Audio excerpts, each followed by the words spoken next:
There's two main techniques, FUE and FUT. FUT is the technique that's been around for quite a few decades. FUT is where we take a piece of skin out of the back. It's kind of from ear to ear at the back, and it's in the glandular area where the hair is immune to the dihydrotestosterone. We know if we take that follicle, that area of follicles, and we put it in another area, it's not going to be affected by dihydrotestosterone. So we know that's a safe area to take from. We end up ultimately with a section with maybe 5 or 10,000 hairs in it, and we then make them into smaller sections. We have a team of dissectors, and those dissectors will cut each individual follicle out. Now, we're dictated by what nature gave you. So some will be single, some will be double, some will be triple. So we have to then sort those so the surgeon will know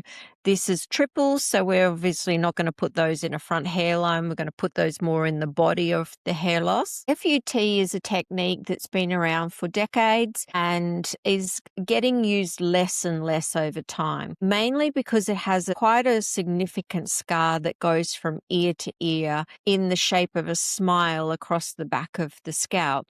So if a gentleman wants to have a nice short haircut like a fade or a crew cut, the scar is going to be very obvious. There's no real way to do that procedure without the scar. There's a lot of surgeons that have techniques to minimize scar or do a scar revision afterwards, but ultimately there's still quite a large scar across the back of the scalp. The gentleman would have to keep their hair at least about 1 inch long to be able to cover that scar, and a lot of men don't want to keep their hair that long. FUE was then created, and FUE has still been around for quite a few years, but now it has kind of taken over. FUE is where the surgeon uses a different device, and instead of taking the whole piece of skin, the surgeon will just take one single follicle. Now, in that follicle, it might have 1 hair, 2 hairs, 3 hairs, 4 hairs, and so forth. So the surgeon searches around typically the back and the sides in that same area where the glandular hair is, but they're not taking the whole piece of skin out. They're just taking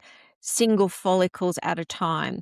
And the same idea, the team will be counting and sorting all of the follicles. So we know we've got 2,000 singles, 1,000 doubles, and so forth.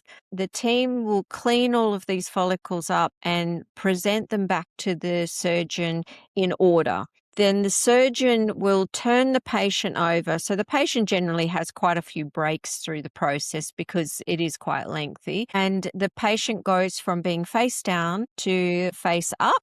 And then the surgeon will start to work on, say, the crown or the top or the front hairline, and then literally transplant those follicles into the new area and recreate the hairlines. Often the surgeon can make the decision on what technique they use. Some surgeons have their favorite ways of doing it. Other surgeons will choose the technique based on what the patient is after and what the patient's hair might be like, and maybe the patient has had a previous procedure. So there is one technique where they can make a small incision and then using forceps place the graft into the hole. There are other techniques where you have an implanter, so the follicles are loaded into a device, and the device has a clicking mechanism and it puts the hole in and inserts the graft at the same time. It really just depends on the patient's hair, the length of the hair, their technique, the strengths of the team, and so forth. But all of these techniques do work.